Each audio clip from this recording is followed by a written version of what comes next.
For 6 years, XLM-R stood unchallenged as the state-of-the-art multilingual encoder. But in AI years, that's an eternity.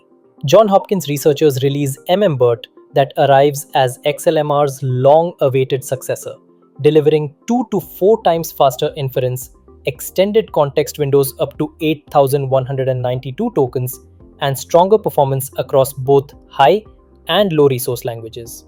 Unlike many closed models, mmBERT is fully open, from the model weights to the training data and recipes.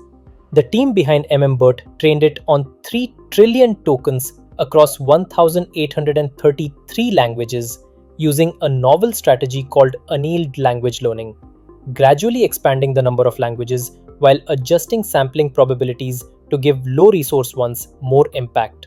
They also introduced an inverse masking schedule, moving from heavy masking at the start to lighter masking later, and merged models trained with different language mixes to combine their strengths. The result is a multilingual encoder that not only surpasses XLM-R but also beats larger models like OpenAI's O3 and Gemini 2.5 Pro on multilingual and low resource benchmarks. With its efficiency, scalability, and broad coverage, mmBERT sets a new standard for encoder-based architectures and provides a strong, practical foundation for the next wave of multilingual NLP applications.